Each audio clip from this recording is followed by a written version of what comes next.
Hello guys, welcome back to our channel PRS education trust. और हम पढ़ रहे हैं फार्मास्यूटिक्स का चैप्टर 1, जिसका पार्ट 1 हम पहले ही कवर कर चुके हैं, जिसमें हमने देखा था फार्मेसी का प्रोफेशन इंडिया में।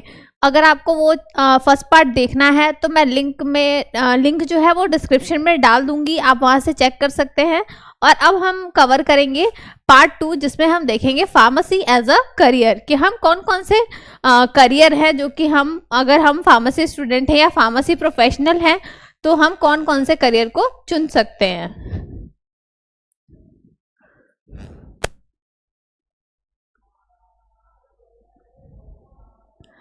तो जो हमारा फार्मेसी है वो बहुत ही बड़ा और एक लाभप्रद हेल्थ केयर सेक्टर है, जिसमें कि हम कई सारे करियर हैं और उनको हम अपना सकते हैं।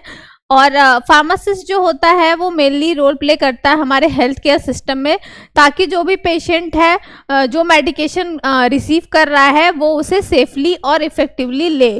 क्योंकि अगर हम मेडिकेशन को सेफली और इफ़ेक्टिवली नहीं देंगे तो पेशेंट को उस दवा को लेने का कोई भी फ़ायदा नहीं होगा। तो सबसे पहले जो फार्मासिस्ट रोल प्ले करता है वो यही करता है कि पेशेंट को जो भी मेडिसिन दी जा रही है वो पेशेंट के लिए सेफ हो, मतलब सुरक्षित हो, और इफ़ेक्टिव हो, मतलब वो जो खा रहा है दवा को तो जो इफ़ेक्ट के लिए, जिस चीज़ के लिए वो खा रहा है, जिस बीमारी को ठीक करने के लिए वो खा रहा है, वो लाभ उसको मिलना चाहिए।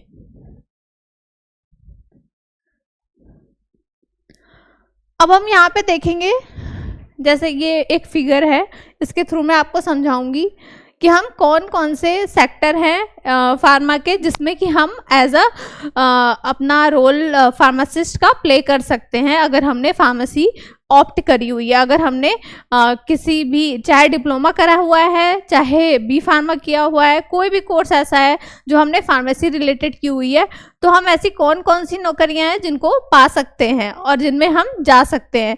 तो सबसे पहले जो अपॉर्चुनिटी है वो है प्रैक्टिस सेटिंग की, उसके बाद अगली है हमारी अदर सेटिंग, और हमारी जो लास्ट वन है वो है इंडस्ट्री।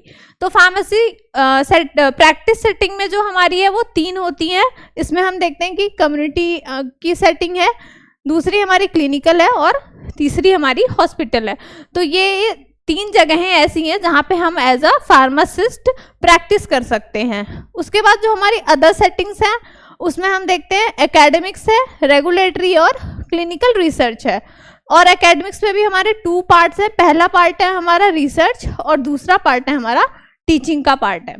और अगर हम बात करें कि अगर हमने फार्मेसी करी हुई है और हम इंडस्ट्री में जाना चाहते हैं तो कौन कौन से फील्ड को ऑप्ट कर सकते हैं, तो उसमें हमारा पहला है प्रोडक्शन, फिर है हमारा R&D, जिसमें कि हम फॉर्मुलेशन और बल्क ड्रग में जा सकते हैं। R&D का फुल फॉर्म होता है हमारा रिसर्च एंड डेवलपमेंट।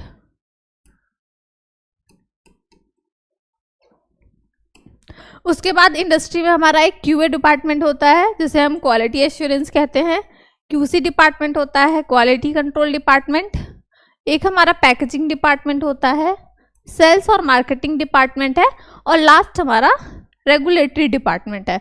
तो ये इतने जितने भी आपको फिगर में दिखाई दे रहे हैं ये सारे करियर्स, अगर हम फार्मेसी हैं तो हम इन सारे करियर्स को चुन सकते हैं, ऑप्ट कर सकते हैं। अब मैं एक एक करके बताऊंगी जितने भी हमारे करियर हैं, हमारा रोल उसमें एज अ फार्मासिस्ट क्या क्या है। तो सबसे पहले हम देखते हैं कम्युनिटी फार्मेसी। मैंने आप बताया हम प्रैक्टिस कर सकते हैं, तो हम कहाँ कहाँ पे प्रैक्टिस कर सकते हैं, मैंने 3 बताया था, कम्युनिटी फार्मासिस्ट, क्लिनिकल फार्मासिस्ट और हॉस्पिटल फार्मासिस्ट। तो हम पहले देख लेते हैं कि अगर हम कम्युनिटी फार्मासिस्ट बनते हैं तो हम क्या रोल प्ले करेंगे। तो जो हमारा कम्युनिटी फार्मासिस्ट है वो एक प्रॉपर कम्युनिटी जो होगी उसको मेडिकेशन प्रोवाइड करेगा, मतलब उसको दवा देगा, उससे रिलेटेड जो भी जानकारी होगी वो एक पूरे कम्युनिटी को देगी। कम्युनिटी में ऐसा नहीं है कि हम किसी एक बंदे को ही देख रहे हैं, कम्युनिटी का मतलब है कि ग्रुप ऑफ पीपल है, ये एक पूरी ग्रुप ऑफ पीपल है, या हम पेशेंट भी कह सकते हैं। ओके तो जो एक पूरी कम्युनिटी है उसको हम रिप्रेजेंट करेंगे, उसको हम एक मेडिकेशन के बारे में बताएंगे, उस पूरी कम्युनिटी को हम काउंसिल करेंगे ताकि जो मेडिकेशन है, जो दवा पेशेंट ले रहा है, जो लोगों तक दवाइयाँ पहुँचाई जा रही हैं, वो सेफली यूज़ करे बिना किसी साइड इफ़ेक्ट के। क्योंकि अगर कोई भी गलत इफ़ेक्ट आता है तो पेशेंट को उस दवा को लेने का कोई फ़ायदा नहीं होगा, या तो वो उससे ज़्यादा परेशानी हो जाएगा अगर उसको साइड इफ़ेक्ट आ रहा है या कोई एडवर्स इफ़ेक्ट आ रहा है। तो उस चीज़ों से बचाने के लिए हम क्या करते हैं, पूरी एक कम्युनिटी बना के एक कम्युनिटी को उसके बारे में, जो दवा दी गई है उसके बारे में एजुकेट करते हैं। Provide general health care advice in community pharmacies. हम कम्युनिटी है, एक कम्युनिटी फार्मेसी बना के वहाँ पे लोगों को बुला सकते हैं, और पर्टिकुलरली किसी भी, जैसे अभी कोविड आया था तो हमने एक कम्युनिटी बना ली, लोगों का एक ग्रुप एक जगह पे बुला लिया है, और हम अब कोविड के बारे में उसको सारी जानकारी दे रहे हैं कि आपको फर्स्ट वैक्सीन लगवानी है, फिर सेकंड लगवानी है, फिर थर्ड लगवानी है।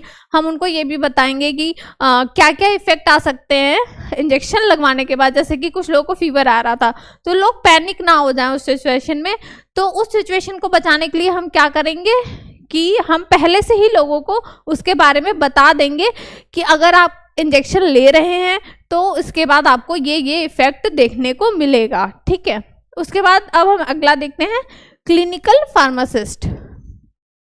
जैसे इसका नाम ही है क्लिनिकल, तो अगर हम किसी क्लिनिक पे जाके हम किसी फिजिशियन से कोलैबोरेट करके उनके साथ अगर हम हेल्थ केयर प्रोवाइड करते हैं पेशेंट्स को या लोगों को, तो उसको हम क्या कहते हैं, क्लिनिकल फार्मासिस्ट। जो क्लिनिकल फार्मासिस्ट होते हैं, आप यहाँ पे भी देख सकते हो, ये लिखा हुआ है कि क्लिनिकल फार्मासिस्ट जो भी है वो वर्क करता है collaboratively with the physician and other health care professional. Collaboration का मतलब एक साथ होता है। तो अगर हम doctor, physician, health care professional किसी के भी साथ अगर मिलके हेल्थ केयर प्रोवाइड कर रहे हैं तो उसको हम क्या कहेंगे, क्लिनिकल फार्मासिस्ट कहेंगे। अब बात करते हैं नेक्स्ट जो है हमारा, वो कम्युनिटी और क्लिनिकल के बाद हमारा हॉस्पिटल फार्मासिस्ट है। तो हॉस्पिटल फार्मासिस्ट, जैसे कि नाम से पता चल रहा है कि जो भी फार्मासिस्ट हॉस्पिटल में वर्क कर रहे हैं वो कौन है, वो हॉस्पिटल फार्मासिस्ट है। तो अगर हम हॉस्पिटल में वर्क कर रहे हैं और अगर किसी भी पेशेंट को जो दवा दे रहे हैं वो सेफली दी जा रही है और जो उसका इफेक्ट आ रहा है वो सेफ हो रहा है, तो जो इन चीज़ों को देखता है वो होता है हमारा हॉस्पिटल फार्मासिस्ट, ताकि जो भी पेशेंट है जिसको दवा दी गई है कोई एडवर्स इफेक्ट नहीं आए, सारी जो भी दवा ली है उसने उससे उसको इफेक्टिव इफेक्ट आए, ताकि जो भी बीमारी है उसकी वो ठीक हो सके। अब जो हॉस्पिटल फार्मासिस्ट है वो मेडिकेशन दोनों को देता है, हमारे इन पेशेंट को भी और आउट पेशेंट को भी, क्योंकि हॉस्पिटल में दोनों तरह के पेशेंट होते हैं, इन पेशेंट और आउट पेशेंट। अब मैं ये बता देती हूँ कि इन पेशेंट क्या होता है और आउट पेशेंट क्या होता है। इन पेशेंट वो होता है जो कि हॉस्पिटल में एडमिट हो, उसे लॉन्ग टाइम डिजीज हो, जो कि इन पेशेंट होता है वो एडमिट होगा या तो उसको लॉन्ग टाइम डिजीज होगी, वो लंबे समय तक हॉस्पिटल में रहेगा। और जो हमारा आउट पेशेंट होता है वो शॉर्ट टाइम के लिए आता है, जो भी उसकी प्रॉब्लम है वो डॉक्टर को बताता है, फार्मासिस्ट को बताता है, उसके अकॉर्डिंग उसको दवा दी जाती है और वो अपने घर चला जाता है। तो ये सिंपल हो गया हमारा आउट पेशेंट की, ये हमारा आउट पेशेंट है। अब हम अगला देखेंगे, अकेडमिया। अकेडमिया मतलब जो हम पढ़ाते हैं, एकेडमिक्स, कि हम इसमें क्या रोल प्ले कर सकते हैं। तो इसमें भी अगर हम जैसे हमारा एजुकेशन का लेवल है, डिप्लोमा है, बैचलर है, एम.फार्म है, पीएचडी है, उसी लेवल के हिसाब से ही हमारी जॉब भी उधर होती है। तो अभी हम देख लेते हैं कि हम कौन कौन सी जॉब किस किस पढ़ाई के बाद हम कर सकते हैं। तो सबसे पहले अगर हम बात करते हैं, अगर हम बी.फार्म है तो हम एज अ लेक्चरर ज्वाइन कर सकते हैं किसी भी कॉलेज को। अगर हम बी.फार्म हैं तो हम एज अ लेक्चरर ज्वाइन कर सकते हैं। जो पीसीआई का नाम है, फार्मास्यूटिकल, जो हमारी कॉन्स्टिट्यूशन ऑफ इंडिया है उसके अकॉर्डिंग जो नाम है, जो रूल्स हैं उसके अकॉर्डिंग हम एज अ लेक्चरर, अगर हम बी.फार्म है तो किसी भी कॉलेज को या यूनिवर्सिटी को ज्वाइन कर सकते हैं। और या तो हम असिस्टेंट भी बन सकते हैं।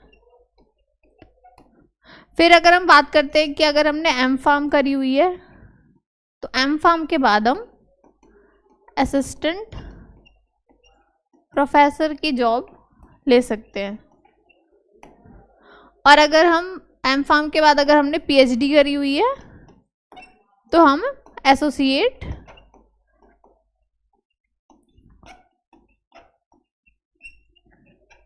प्रोफेसर की जॉब ले सकते हैं। तो ये सारे जितने भी हमारे पढ़ाई के पैमाने हैं उसके बाद हम इन पढ़ाइयों के बाद मैंने ये लिख दिया है कि हम कौन कौन सी जॉब को ऑप्ट कर सकते हैं, हम कौन कौन सी जॉब को चुन सकते हैं।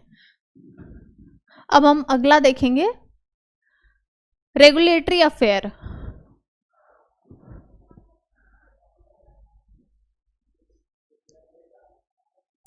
तो रेगुलेटरी अफेयर एक ऐसा प्रोफेशन है हमारा जो कि गवर्नमेंट बॉडी ने हमारे मतलब जो दवाइयों की पेशेंट को देना है या फिर उसको खरीदना है, जो भी उसके रिगार्डिंग रूल्स बनाए गए हैं गवर्नमेंट के थ्रू, वो जो होते हैं वो कौन चेक करते हैं? रेगुलेटरी अफेयर वाले उसको चेक करते हैं कि रूल्स जो भी ड्रग से रिलेटेड है वो फॉलो हो रहे हैं या नहीं हो रहे हैं।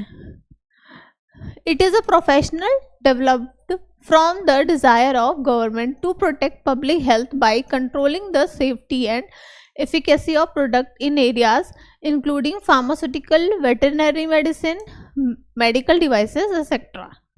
तो जो ये ऐसा नहीं है कि सिर्फ ड्रग्स को ही रेगुलेट करते हैं।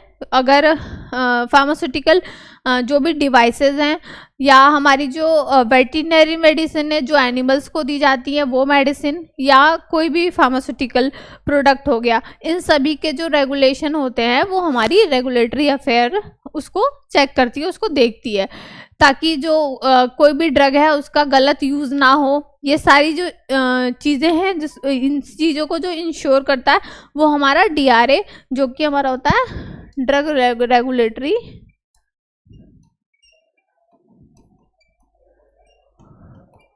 अफेयर। DRA एक पोस्ट होती है जो हम ज्वाइन करते हैं। तो जो DRA वाले होते हैं वो रेगुलेटरी को पूरा चेक करते हैं ताकि कोई भी मिसयूज़ नहीं हो, कोई भी गलत इफेक्ट नहीं आए और हर चीज़ जो होती है जो भी हमारी ड्रग रिलेटेड है वो प्रॉपरली चलती रहे। फिर हम बात करते हैं कि क्लिनिकल रिसर्च की।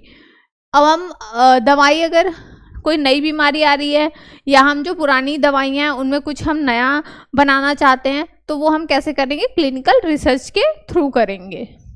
तो it is a branch of medicine medical research that involve animal or people and aims to determine the effectiveness and safety of medication।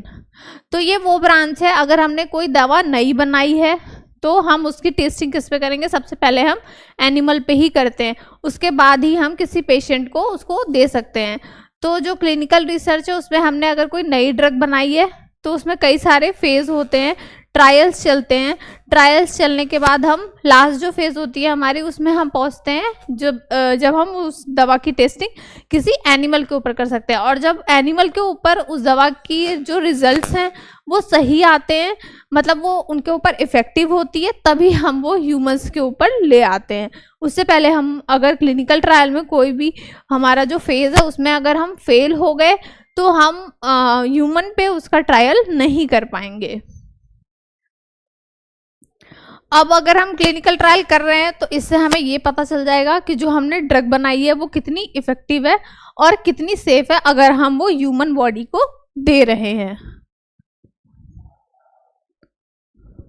Next हम देखेंगे प्रोडक्शन। अब हम आ गए हैं कि इंडस्ट्री में हम क्या क्या करते हैं।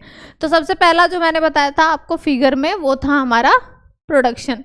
प्रोडक्शन का मतलब क्या है कि जो भी हम ड्रग मैन्युफैक्चर कर रहे हैं, बना रहे हैं, तो ये है हमारा पहला। इंडस्ट्री में जो हम पहली जॉब मैंने फिगर में दिखाई थी वो हमारी प्रोडक्शन की थी।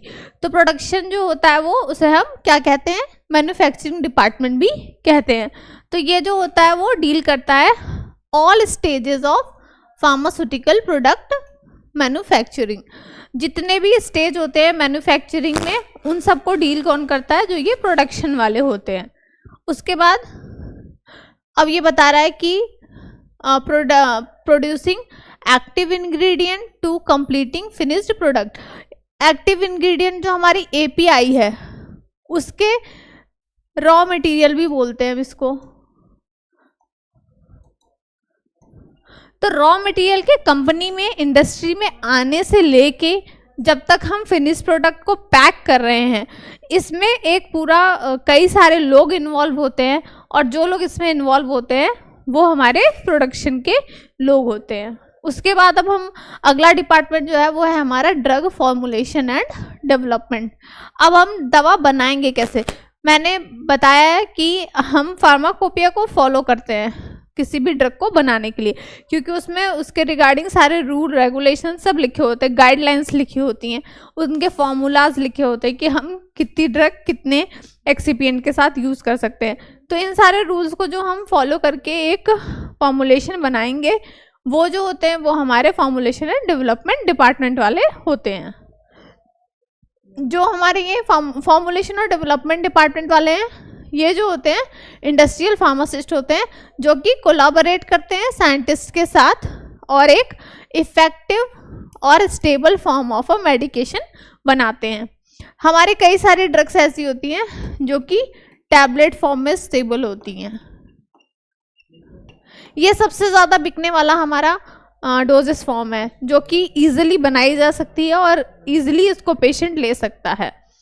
तो अब हमें कैसे पता चला कि हम कोई भी ड्रग है उसको टैबलेट में बनाएंगे? वो हमें जो हमारे इंडस्ट्रियल फार्मासिस्ट हैं और जो साइंटिस्ट हैं वो एक साथ काम करते हैं, वो फार्मूला बनाते हैं, वो देखते हैं कि कौन सी ड्रग किस फॉर्म में ज़्यादा स्टेबल है। किस फॉर्म में मतलब हम ये देखते हैं कि हमारी जो ड्रग है वो 3 फॉर्म्स में होती है, सॉलिड भी होती है, फिर लिक्विड होती है और गैस होती है। तो अब वो इन तीनों फॉर्म्स में से ये देखते हैं कि हमारी जो ड्रग है वो सबसे ज़्यादा स्टेबल किस फॉर्म में, सॉलिड में है, लिक्विड में है या गैस में है। तो ये कौन देखता है? जो हमारे ड्रग फॉर्मुलेशन और डेवलपमेंट वाले हैं वो यही देखते हैं कि हम ड्रग को किस फॉर्म में बनाएं ताकि पेशेंट उसको ईजिली ले भी सके, ताकि इफेक्टिवनेस आए। और दूसरा, स्टेबिलिटी होना बहुत ज़रूरी है, क्योंकि अगर ड्रग स्टेबल नहीं होगी, अगर वो जिस फॉर्म में हम बना रहे हैं उसमें स्टेबल नहीं है, तो वो मार्केट तक पहुंचने में और हमारे तक पहुंचने में ही वो खराब हो चुकी होगी। तो स्टेबिलिटी देखना सबसे ज़्यादा ज़रूरी है। फिर उसके बाद हम अगला देखेंगे क्वालिटी एश्योरेंस।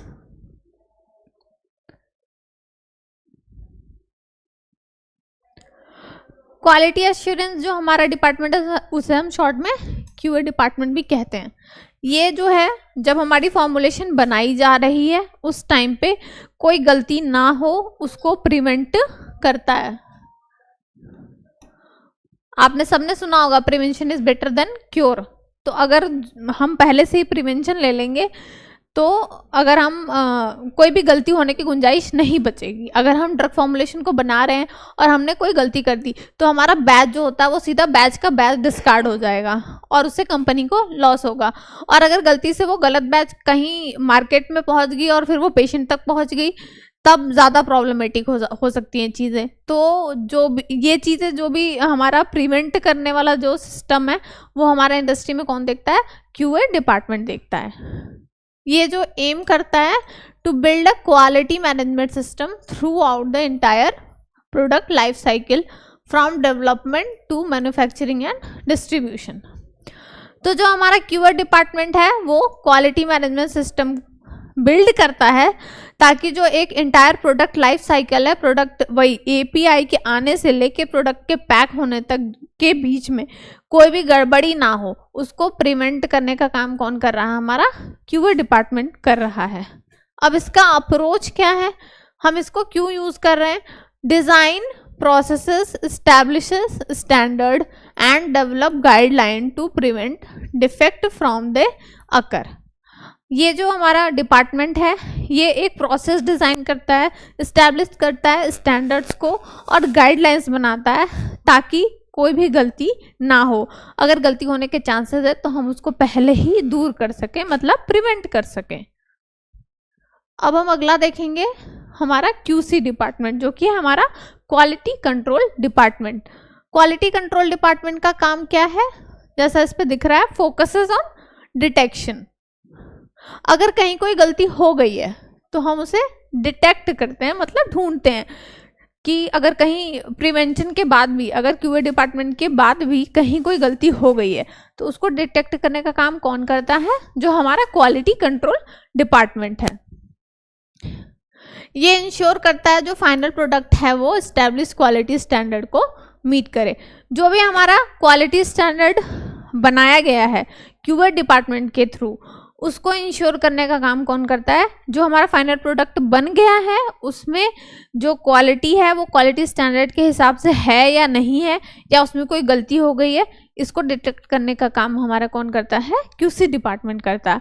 अब हम इसका यूज़ क्यों करते हैं, इनका अप्रोच क्या है, तो ये क्या करते हैं, जो हमारा रॉ मटेरियल आया है, रॉ मटेरियल मतलब हम एपीआई भी कह सकते हैं, अगर कोई एक्सिपिएंट हम यूज़ कर रहे हैं तो वो भी हो सकता है। तो इनकी जो टेस्टिंग है, पहले टेस्टिंग के लिए हमारा जो क्यूसी डिपार्टमेंट होता है वो इनको टेस्ट करता है। इन प्रोसेस सैंपल, जब हमारा प्रोडक्शन हो रहा है ड्रग का, उस टाइम वो उसमें से थोड़े से सैंपल निकाल के, इन प्रोसेस मतलब जब प्रोसेस हो रही है, लाइफ साइकिल एक जो चल रही है ड्रग के डेवलपमेंट की, उस टाइम पे वो सैंपल को निकाल के चेक करते हैं। तो वो जो प्रोसेस होगी उसको हम क्या कह रहे हैं, इन प्रोसेस सैम्पलिंग कहते हैं, ठीक है। और अगर सैम्पलिंग के बाद जो फिनिश प्रोडक्ट बन गई, ये हो गया इन प्रोसेस का मतलब कि जब प्रोसेस चल रही है उस टाइम पे सैंपल निकाल के चेक कर लिया। और उसके बाद अब हमारा एक और काम भी है कि जो फिनिश्ड प्रोडक्ट बना है, जो लास्ट प्रोडक्ट है जो मार्केट में जाने वाला है, हम उसकी भी टेस्टिंग करेंगे।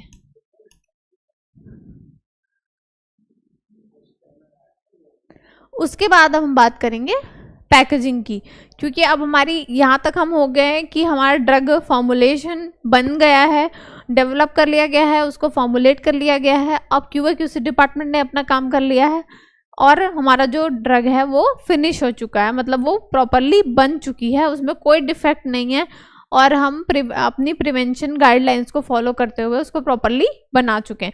उसके बाद अब हम क्या करेंगे, पैकेजिंग करेंगे। पैकेजिंग करने का मतलब क्या हो गया, हम उसको प्रॉपरली कवर करेंगे ताकि हम उसे मॉइस्चर से बचा सकें। जब हम उसको ट्रैवलिंग में ले जा रहे हैं, जब हम उसको कहीं भी पहुंचा रहे हैं बाय द ट्रांसपोर्ट, तो उस टाइम पे उसमें कोई ब्रेकेज नहीं हो, उसमें कोई मॉइस्चर नहीं जाए, इन्वायरमेंटल फैक्टर्स कई सारे होते हैं, उनको हम अवॉइड कर सके। इसके लिए हम क्या यूज़ करते हैं, पैकेजिंग मटेरियल का यूज़ करते हैं। और इसको कौन करता है, जो हमारा पैकेजिंग डिपार्टमेंट है वो इसको मैनेज करता है। तो पैकेजिंग डिपार्टमेंट का क्या काम है, इंश्योर करता है safety and efficacy of pharmaceutical product. जो सेफ्टी है और एफिकेसी ऑफ फार्मास्यूटिकल प्रोडक्ट है उसको इंश्योर करता है। सेफ्टी का मतलब यही है कि अगर हम कोई ड्रग बना लिए हैं तो वो सेफली मार्केट तक और पेशेंट तक पहुंच रही है या नहीं पहुंच रही है। ऐसा तो नहीं है कि हमने ड्रग की पैकेजिंग गलत कर दी हो और वो ख़राब हो गई हो पेशेंट तक पहुंचने से पहले ही, या तो अगर हम उसको ले जा रहे हैं तो कहीं कोई ब्रेकेज का सिस्टम ना हो। जब हम ट्रांसपोर्टेशन कर रहे हैं, सपोज करो हमने ग्लास बॉटल में पैक तो कर दिया, लेकिन अब हमने उसकी कई सारे पैकेजिंग के पार्ट होते हैं, प्राइमरी सेकेंडरी टर्शियरी, तो अगर हम उस रूल को फॉलो नहीं किए हैं और हमने गलत पैकेजिंग कर दी है तो वो जो कांच के बॉटल्स हैं वो टूट सकते हैं इजीली। तो इन सब को इंश्योर करने का काम जो होता है वो हमारा पैकेजिंग डिपार्टमेंट करता है। फिर हम देखते हैं pharmaceutical packaging must meet strict regulation to protect the medication from contamination, degradation and damage during transport and storage. यही बताया गया है कि जब हम ट्रांसपोर्ट कर रहे हैं या ड्रग को स्टोर कर रहे हैं तो हमारी पैकेजिंग ऐसी होनी चाहिए जो कि उसे ड्रग को हमारी कंटामिनेशन से, डिग्रेडेशन से और डैमेज होने से बचा सके। कंटामिनेशन मतलब बाहर से कोई चीज़ आके उसको कंटामिनेट ना कर दे, खराब ना कर दे। डिग्रेडेशन का मतलब हो गया कि वो कोई ऐसा ना हो कि कोई मॉइस्चर आ गया और मॉइस्चर की वजह से वो खराब हो गया। और डैमेज मतलब वो बॉटल हमारी जो है वो टूट गई हो या फिर ऐसी कोई भी प्रॉब्लम ना हो ट्रांसपोर्टेशन और स्टोरेज के डिपार्टमेंट में। ये जो चीज़ें इंश्योर करता है वो हमारा पैकेजिंग डिपार्टमेंट है। It also need to provide clear and accurate information about the medication including doses, instruction and potential side effect.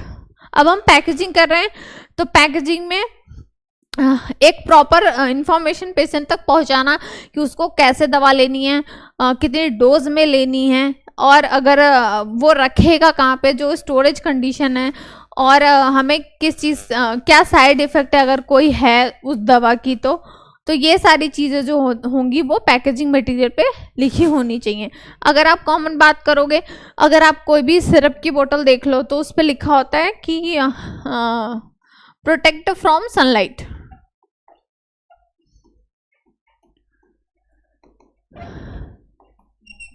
ऐसे कई सारे मैसेजेस हमारे जो पैकेजिंग होती है उस पर लिखी होती है कि हमें जो हमारी प्रोडक्ट है उसे सनलाइट से बचा के रखना है. कई जगह पे लिखा रहता है कि हाँ पुट अवे फ्रॉम चिल्ड्रन, हमें बच्चों से दूर रखना है. तो ये एक हम मैसेज लिख रहे हैं, प्रॉपर एक इन्फॉर्मेशन जो है वो ड्रग के बारे में हम दे रहे हैं. कई सारे ड्रग पे लिखा रहता है कि स्टोर एट 30 डिग्री सेल्सियस या स्टोर एट 40 डिग्री सेल्सियस. तो ये जो भी हैं वो लेबल्स पे हमारे ड्रग की जो भी लेबल हैं और जो हमारा पैकेजिंग मटेरियल है उस पे ये चीज़ें लिखी होती हैं. अब हम देखेंगे कि हमारी ड्रग पैक हो गई है, मार्केट में आ गई है, तो अब हम उसका क्या करेंगे, सेल और मार्केटिंग करेंगे. तो सेल और मार्केटिंग में जो हमारे रिप्रेजेंटेटिव्स होते हैं, सेल या मार्केटिंग रिप्रेजेंटेटिव होते हैं, वो एक बहुत ही इम्पोर्टेंट रोल प्ले करते हैं ताकि हम जो अपनी ड्रग है उसे एक पर्टिकुलर पेशेंट तक पहुंचा सके, जिसको जो बीमारी उस हिसाब से हम मेडिकेशन को वहां तक पहुंचा सकें. उसके बाद कम्युनिकेट करते हैं बेनिफिट ऑफ मेडिकेशन. जो रिप्रेजेंटेटिव होते हैं वो दवा के बेनिफिट्स के बारे में, उनके लाभ के बारे में भी बताते हैं कि कौन सी दवा कौन सी बीमारी में लाभप्रद हो सकती है. हेल्थ केयर प्रोफेशनल को भी ये मैसेज कम्युनिकेट करते हैं, क्योंकि अगर कोई भी नई ड्रग बनी है तो सबसे पहले हेल्थ केयर प्रोफेशनल तक मैसेज पहुंचाना बहुत ज़रूरी है, क्योंकि अगर उन्हें नहीं पता होगा तो वो नई ड्रग को प्रिस्क्राइब नहीं करेंगे. तो अगर हम चाहते हैं कि हमारी ड्रग प्रिस्क्राइब हो, कोई नई ड्रग है वो प्रिस्क्राइब की जा सके किसी पर्टिकुलर डिजीज़ के लिए, तो वो मैसेज कम्युनिकेट करने का काम जो करते हैं वो सेल्स और मार्केटिंग रिप्रेजेंटेटिव करते हैं. ये ऑल्सो प्रोवाइड करते हैं information on dosages, administration and potential side effect. ये जो है हमारे सेल्स रिप्रेजेंटेटिव या मार्केटिंग रिप्रेजेंटेटिव, ये ड्रग के रिलेटेड जो भी इंफॉर्मेशन है वो पहुंचाते हैं पेशेंट तक, या जो हमारा हेल्थ केयर प्रोफेशनल है उस तक. हम एडमिनिस्टर कैसे करेंगे, उस दवा को लेंगे कैसे, इसके बारे में भी जो हमारे सेल्स और मार्केटिंग रिप्रेजेंटेटिव है वो बताएंगे. और जो अगर कोई साइड इफ़ेक्ट होने वाला है उससे हमें, उस ड्रग से, तो वो भी हमें वो बताते हैं. तो ये हो गया हमारे करियर का कि हम कौन कौन से फार्मेसी अगर हमने चूज़ की हुई है, हम फार्मेसी की पढ़ाई कर रहे हैं, तो हम कौन कौन से करियर के पाथ्स हैं जो कि चूज़ कर सकते हैं और अपना एक अच्छा करियर बना सकते हैं. तो अब हम मिलेंगे आपसे नेक्स्ट पार्ट में, जिसमें हम पढ़ेंगे फार्माकोपिया के बारे में. तब तक के लिए आप मेरे चैनल को लाइक करें, कमेंट करें, शेयर करें और सब्सक्राइब करें. Thank you so